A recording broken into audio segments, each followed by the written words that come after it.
This is SportSpace. Is live. Our sorry to interrupt. Our teacher, Mr. Harper, has won an award.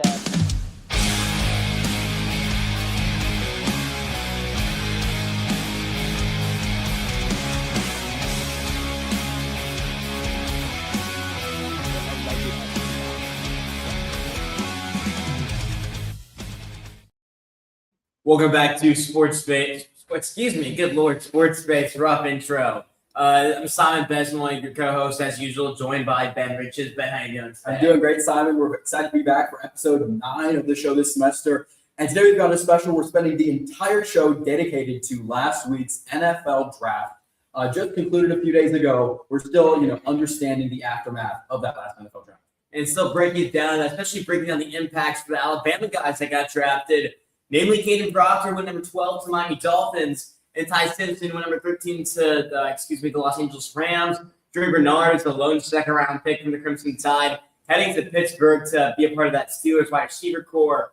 Ben, what do you make of, maybe who stands out to you most in terms of landing spot best positioning? Right. And we're going to talk about him a little bit more later. But Ty Simpson going to the Rams, that is, was the surprise, the shock of the first round outside of maybe Carnell Tate at number 4. And it was really because people were not expecting to see the Rams draft their successor to Matthew Stafford while he's still at this MVP level. But I think it's a great choice. We've seen it's the Packers model, really. And I think it's going to give Ty Simpson a great opportunity to develop here early in his career. And that was something that the three of us as a group talked about, I think, when we were doing a skills competition prep. We actually talked about it during our competition presentation, but also just offhand personal conversations, just hanging out, is that we really thought that was his best landing spot. There's no way that the Rams were going to spend a top 15 pick on him. And I think that was the surprising part. I don't think the surprising part was that Ty Simpson went to the Rams. I thought they were going to trade back.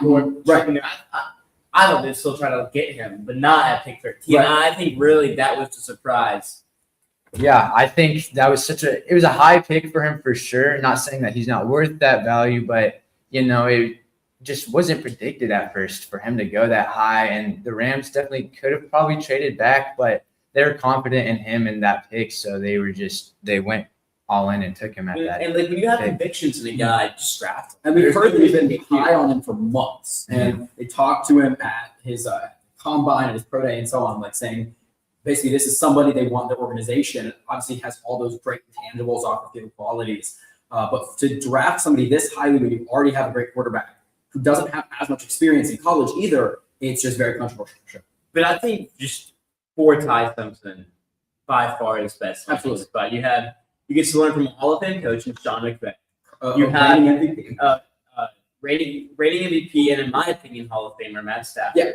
And then you're going to be, when Matt Stafford does leave, you'll be throwing to Puka Nacua. I think Puka Nacua, most of the time not going to leave the Rams. Maybe Devontae Adams, and then an all-world defense. And so and by the time he starts, they'll have time to get more pass catchers in. Right.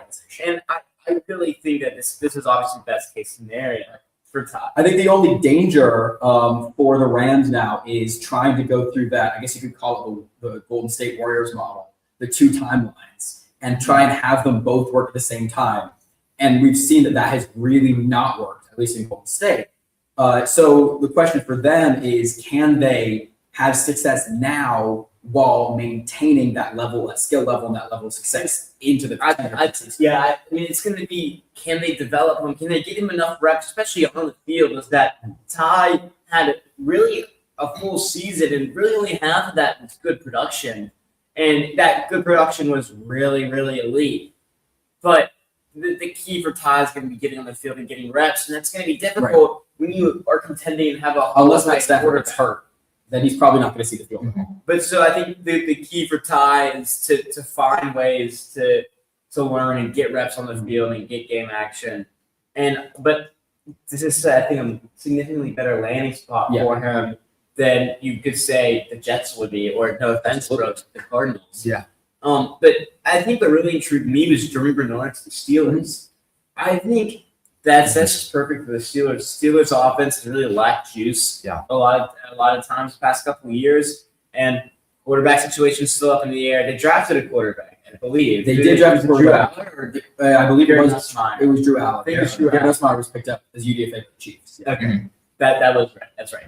But so Drew Allen. I don't think Drew Allen will start. I think they'll try to go a different way. They go with Howard. You still have Will Howard. Yeah. Aaron Rodgers could be back. There's definitely Yeah. maybe some options in free agency Right. still, and so their quarterback conversation is still really up in the air. But I wouldn't be surprised if their favorite target is Drew Bernard, Right. Because that's happened with Ty Simpson. Yeah. And I think what the Jordan Bernard pick does do, and we've talked about this already, is pile even more pressure on Aaron Rodgers to come back.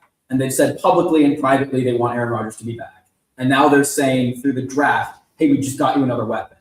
And now they're just waiting on him to resign. And the thing about Aaron Rodgers is he's never going to cave to the pressure, and he's going to always play on his own timeline.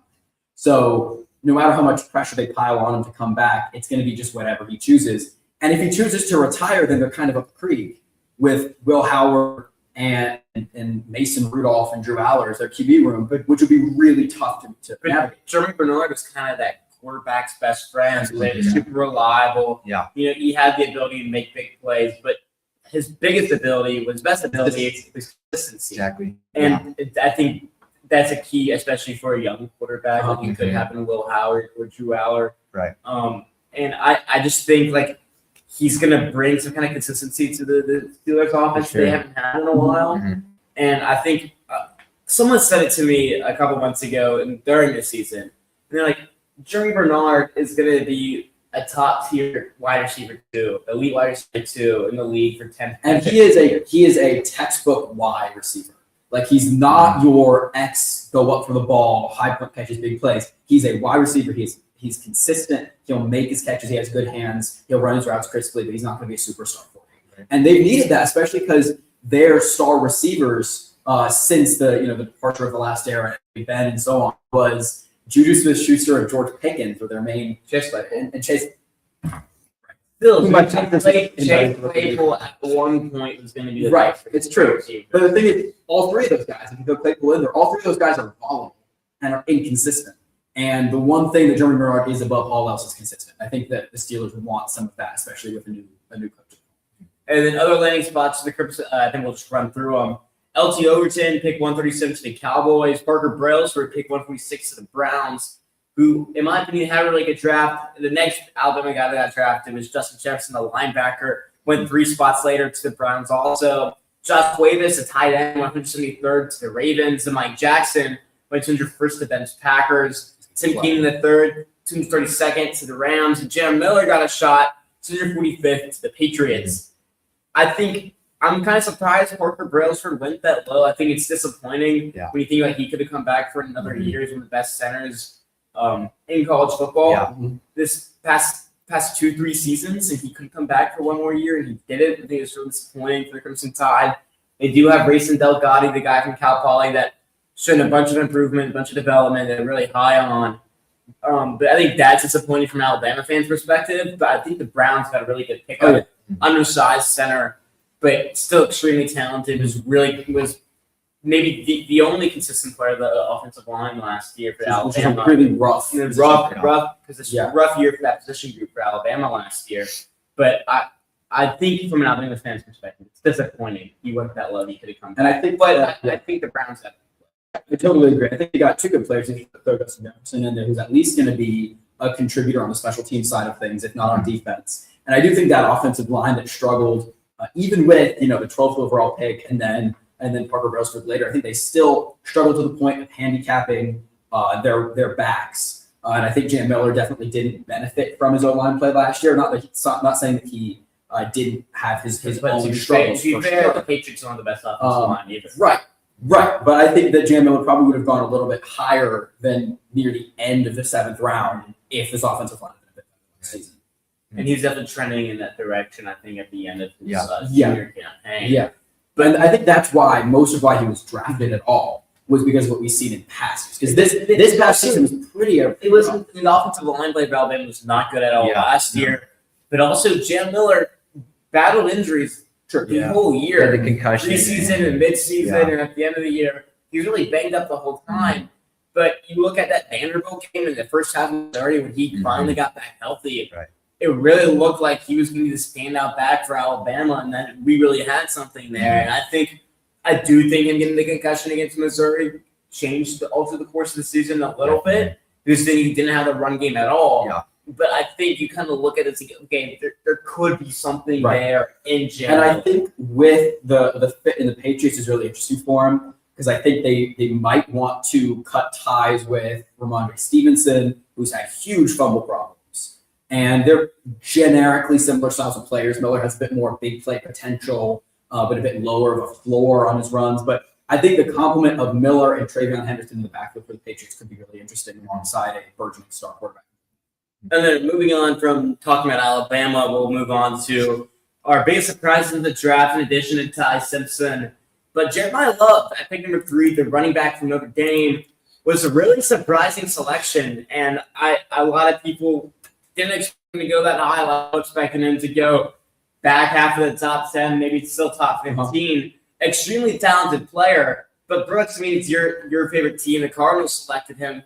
Do you want to break down maybe the reasoning why they went? I think in general, you just look at it and he's incredibly talented player. I don't think running back was a position we really needed, but you look at him, you look at his whole college football tape, it's like he's just so undeniably good. Like, how do you not pick up a player like that? I think it's kind of similar to the Eagles when they got Saquon. Like, they didn't fully need him at the time, but he was just such an incredible, skillful player. They're like, we have to pick him up. Right, and I think this is definitely an example of the Cardinals playing by BPM. Best player available. Mm-hmm. They say this is the best player. They probably think he's the best player in the whole draft. He probably is.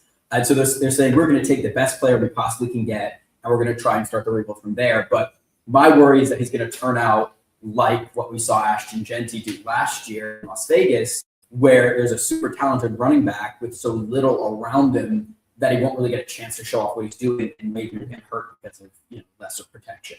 And then more surprises going way down the line. Jermon McCoy, cornerback from Tennessee, went 4th round. He was very first pick in the 4th round. Picked 101 to the Las Vegas Raiders. Yeah. And this extremely talented corner just struggled with injuries back half of the end of his college career and had a knee injury in the pre-draft process. And people still thought there's a chance he could go late day 1. Oh, yeah. Definitely day 2. He slipped all the way to getting a day in the 3. ESPN big board, I want to say Jerome McCoy was top 16 in the entire draft. Yeah. He was the number 1, occasionally the number 2 corner, depending on where you look. But this is somebody who's undeniably talented, and I think if he stays healthy, the Raiders got an absolute steal. But I mean, I haven't seen anything about his knee injury since the draft. But the intel that NFL teams had to have was probably pretty telling. There's a reason why. There's a reason why He went 101st overall. He fell. Yeah, this isn't Shedeur Sanders where we're all grasping at straws for why he fell so far. There's a concrete reason, and the NFL teams know more. Yeah, you don't go from 16th to overpass the 100. Yeah, just for no reason. So there was definitely a reason why I think NFL teams were like, they just didn't feel comfortable with taking him. But still, definitely a bit of a shock when you take into account that. I mean, we as fans didn't really have that intel, and a lot of media members I saw throughout draft night were surprised that he hasn't been picked. Yeah. Right. I also do want to highlight 2 more surprises there. We were talking about Jeremiah Love at pick number 3. The next 2 picks were really when we saw this draft is going to be a little bit weird. Carnell Tate, the receiver from Ohio State, going 4th overall to the Titans. It makes sense on paper to give your young quarterback in Cam Ward a new tool to work with.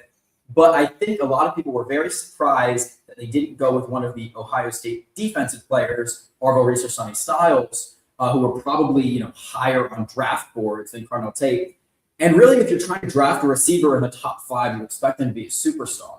And I'm not sure if Carnell Tate is a superstar. He wasn't even the best receiver on his own team last season. And so I just think it's a little bit confusing there for the Titans. I mean, I understand the process. I think they're more talented players than Ward. But if you're looking at, we need to get Cam Ward help, that's what you did. And then Jeremiah Love off the board pick earlier is that maybe that was your best option. Maybe you could have gone Jordan Tyson, but they, obviously in their board, they probably had Cardinal Tate higher. Yeah. And I mean, if they're looking at their, so that's I don't hate the pick. No. I think that there are obviously more talented players on the board, but if your goal at number 4 was to get him more help on offense, he did just. and if you're looking at your receiver room and you're saying Alec Ayamainer and Chimere DK with they don't even have Chip Okonkwo anymore, is it enough weapons for Cam Ward? That's totally true. That's totally true. They need more weapons. But I think people are still confused with that pick at number 4. And then right after him was Arvo Reese to the Giants, which I don't think had anything to do with his talent. I think he was very consensus a top 5 player in terms of talent. I mean, ESPN had a number 1 overall in the draft, but it was drafting into a team that already has a plethora of pass rushers that they've spent big picks on. And Kayvon Thibodeau, Abdul Carter, they just acquired Brian Burns, who went off and had an incredible season. And so you're throwing Arvo Reese into this great linebacker room of edge rushers, and maybe they're going to try and make him shift his position, move him inside a little bit. Yeah, I mean, Arvo Reese can play off the ball. Right. They might kind of have him play a hybrid, maybe. I don't want to say Micah Parsons escrow because Micah Parsons still plays mostly on the edge, but you see at times he moves off the ball. So maybe that was the vision they had, but still, I think It's still a little bit confusing. I still think they kind of looked at it and was like, again, you might be the most talented. Yeah, I think that was the case. Like, why pass up on a extremely talented player for fit? Let's take the extremely talented player and make it work. Right. And I think that's reasonable, especially if they're trying. I think that's what it should always be. There's no reason to reach on a corner if or reach on whatever position. If you need a corner and the next best corner is best corner in the draft is maybe 8th on your board, but there's if you need a corner and it's 8th on your board, but it's a super talented edge rusher is top of your board, go take the edge rusher. Right. And I think, it's what we said before, BPA. And you try to take the best player you can and make them fit in that defense. And I can't fault it. Because years down the line, you look at that player and you're like, man, like That was maybe we pretty big, didn't need him at the time, but like he's so good now. Like Well, you kind of look at it with, I guess you could say, we'll probably get into it a little bit later. The Panthers, my favorite team, is they have Rasheed Walker, they have Taylor Moton. They didn't tackle wasn't the most glaring need on the team. Right. They could have taken Dylan Tiedemann, the safety from Oregon, and that's a bigger need that you needed to fill. But Rasheed Walker is on a 1-year, $4 million kind of prove-it deal. Taylor Moton's aging. You also have Kim Ekwonu, who's probably out for the year with injury. But after that, he had a pretty serious knee injury. Are you really going to re-sign him to a big contract? Right. That's what he's going to be asking for. And the most important thing besides having a franchise quarterback is protecting your franchise quarterback. And so why not go get a super talented tackle at pick 19 who a lot of people had going much higher, who might not be ready to play day one, but you have the luxury of having Rasheed Walker and Taylor Moton, who might not be on the team 5 years down the line, but if it's the most talented player on our board and we're going to need it in 2 years, let's go ahead and draft. Yeah, and I do think it's true. There's always a deeper story to every pick. Like you were saying, it looks on paper like the Panthers don't need a tackle, but they drafted one anyway. So then you can lay out all the reasons why. I think for every pick you can look at and say, this is confusing, but here's why. It was like, And a lot of people kind had of understand the thought. just using the Panthers, because I have big Panthers fan with a lot of knowledge about them, is that a lot of people had the Panthers drafting a wide receiver, and maybe Jordan Tyson, if he got there, maybe obviously Cardinal Tate didn't get anywhere close to pick 19, but maybe he was an option. And maybe Casey Conception down the line. Right. A lot of people had them taking a wideout because you look at their roster. They had Tedero McMillan, who won Offensive Rookie of the Year last year. You had Jalen Coker staying at UDFA, just finished his sophomore year, and you look and say they have a pretty solid wide receiver room.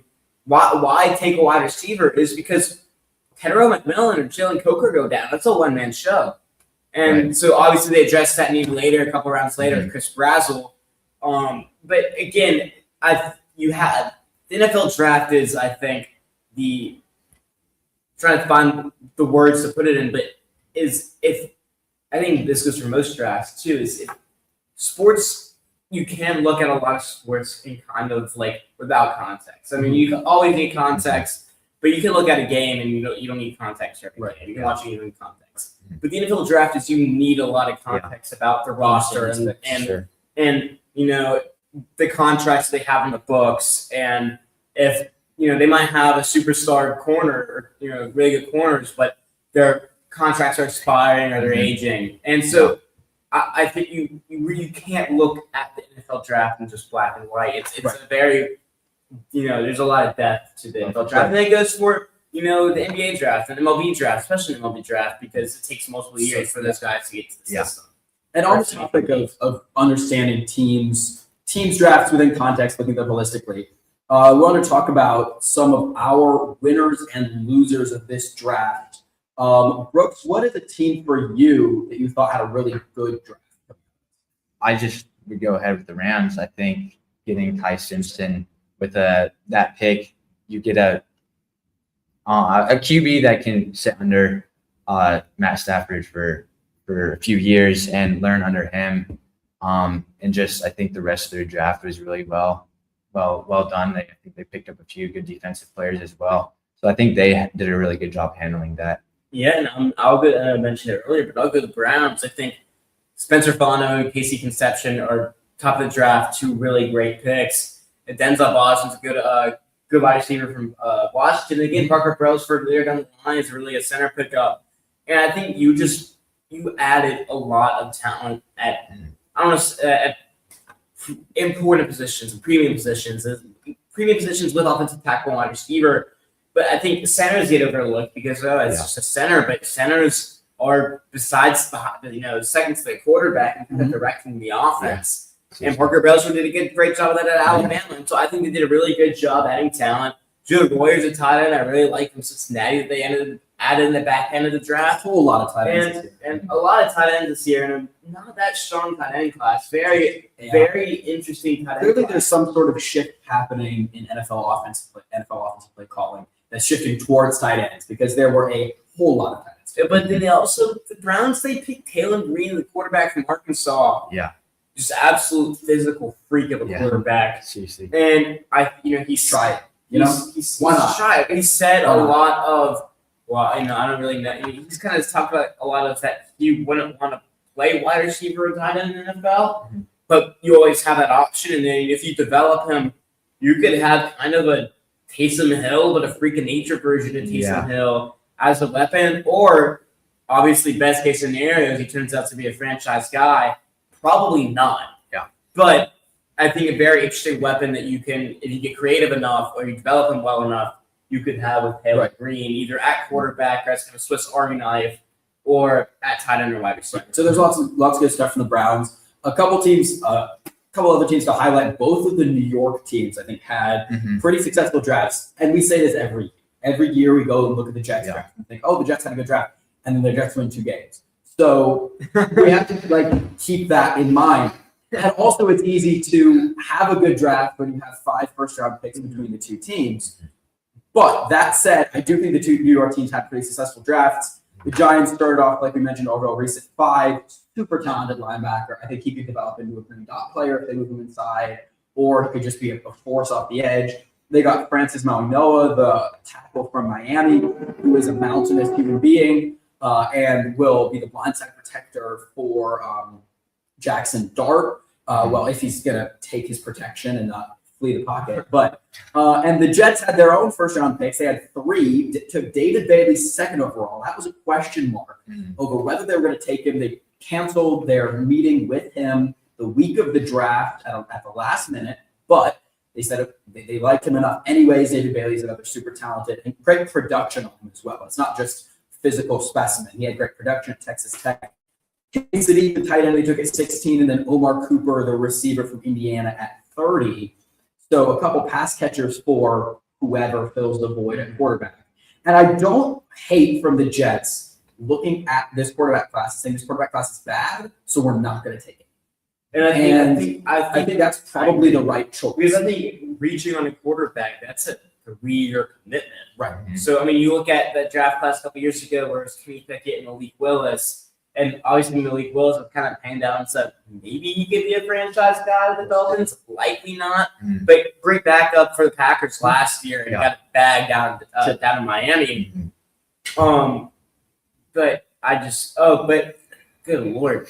But like, there's no reason to reach on a quarterback because you're gonna have that commitment for 3 years. Why not wait? Build up the roster around the guy, and then he'll come in the next year. And maybe if you're better, and maybe if you have like pick number 11, you have the roster at that point where you can afford to trade up to go get your guy. Exactly. And so then you have a bit of a team around them. You're not throwing into the fire. Honestly, like the Panthers did with Bryce Young, and they still mortgaged their future to go up and draft him. And we didn't really have that great of a roster.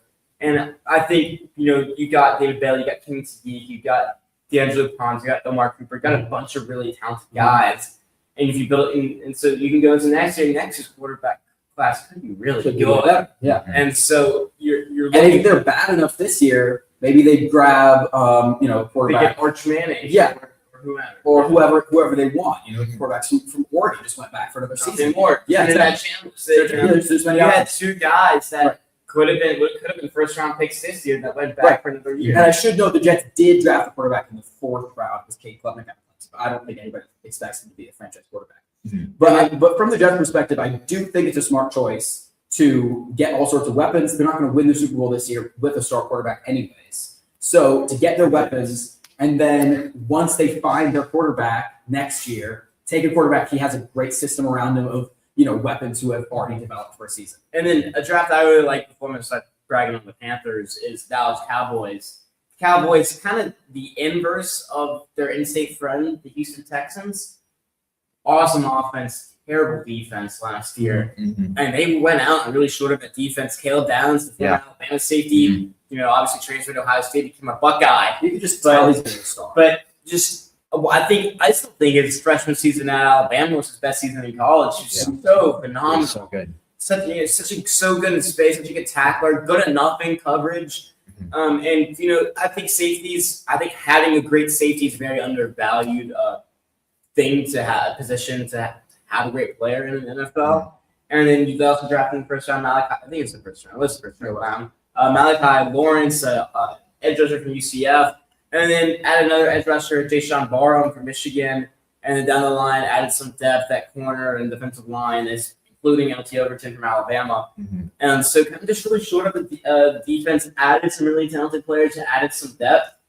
And kind of similar to what the Panthers did. Again, just drawing comparisons to the Panthers. But the Panthers, when Matt Rule's first year, drafted all defense, and the Cowboys didn't do all that. Obviously, that draft out for the Panthers, but still got them Derek Brown, who's maybe in my opinion, a top 3 defensive tackle, top 2 defensive tackle in the league. Yes, definitely. If not that, so one of the best defensive tackles in the league.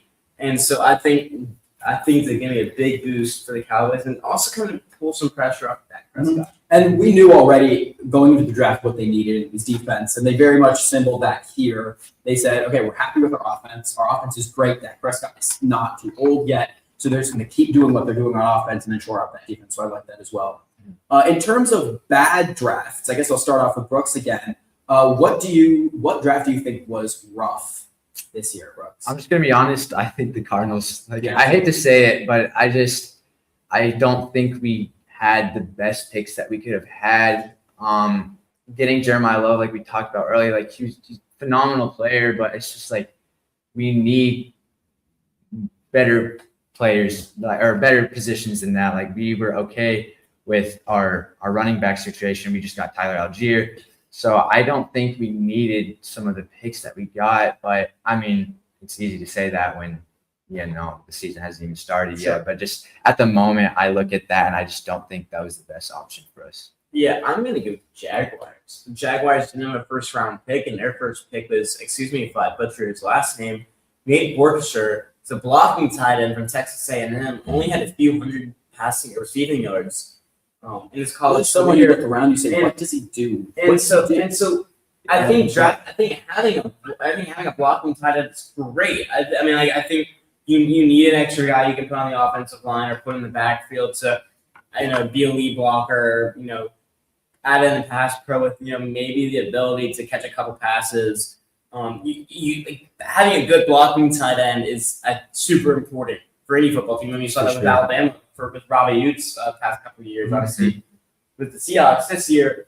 But the Seahawks won a Super Bowl, and I mean, obviously it wasn't because of Robbie Utes, but you see that's still something that you need. Right. But with almost a top 50 pick is just puzzling. And I think really once you get out of that range, that you're not going to have any guys that make an impact. And the Jaguars were pretty close to. I mean, they had the Bills on the ropes. I mean, they were pretty close to winning a playoff game and maybe being able to win a couple more. And just they didn't draft any immediate impact guys, and so. And obviously, it's difficult when you don't have a top 50 pick. But even with your first pick, you're drafting a blocking tight end. Right. Especially, and no offense to Nate Borkshire. I mean, I'm sure he's a great guy. Right? He's going to be a good player. But still, because I know you've been kind of harping on positional value. Like sometimes you don't need to take into account. This is the situation where positional value you have to take into account. Sure. And I think if it was a great receiving tight end, he adds a wrinkle to your passing game. I think it's a good pick. But a blocking tight end, when you could get someone who could do that in the later rounds. Exactly. I think that just makes it a bad draft. And I don't need to go through this. Right. And I think the Jacksonville new GM probably did get in their own heads a little bit and decided to draft this player. And I'll even throw out a name that most people probably won't know because the Packers took him in the third round a few years ago and he didn't do anything. But a pick there, this reminds me of is Josiah DeGuara, who is a tight end the Packers took out of Cincinnati in 2021 or something, who had absolutely no career. This feels similar to that, where it's just a blocking tight end with nothing clear to hang his hat on. And Brooks mentioned the Cardinals earlier. I think the entire NFC West actually had a really rough draft. And I know you mentioned the Rams is a good team, but I don't know if I necessarily see it from the Rams. Ty Simpson's the future for them, but they only took 5 players. They took a tight end in Max Clare at 61, who's a good player, but I just don't see enough talent there for the Rams. The 49ers, had no picks inside in the first round. I like Sean Sterling. 33. Fine. It's so weird. Yeah. It's a game. It's a reach. A reach. And then something the they 49ers have had a lot of experience doing is reaching in the draft and taking guys that on the consensus board. Obviously, these are professional guys, and the 49ers are a pretty well-run franchise, but they love to reach down in the draft. Right, absolutely. And they also took players at positions where they already have stars, like taking Romello Pipe when you already have Nick Bosa, Keelan Black when you already have Christian McCaffrey. Now, of course, those players are hurt, but you think there would probably be better positions of need for them. And the Seahawks also had a really interesting draft because it was clear they had a need at running back. However, taking Jadarian Price in the first round feels like a bit of a reach for me. Yeah, I agree. Just kind of moving on to sleeper picks. Sure. And I really want to brag on the Panthers before we head out. Sam Peck, the center from Kansas State, is, I think, in a lot of people's minds, he was the best center in the draft, and you got him in the 5th round. And with Cade Mays leaving, and you brought in Luke Fortner, and you added some competition, but I mean, he could come in day one. He's starting, and he could be solid, and you could have a really good center for the next couple of years. And you got him in the 5th round, and I fell in love with that pick when they drafted him. I really warmed up. So obviously it's a 5th round pick. Sure. It's like how upset or excited are you really going to be about a 5th round pick? And then they also took Lee Hunter, defensive tackle from Texas Tech. I'm so excited to watch him and Derek Brown in the middle all fall. I think that's going to be a great combination. Great combination. I'll throw out one more sleeper pick from the Patriots before we go.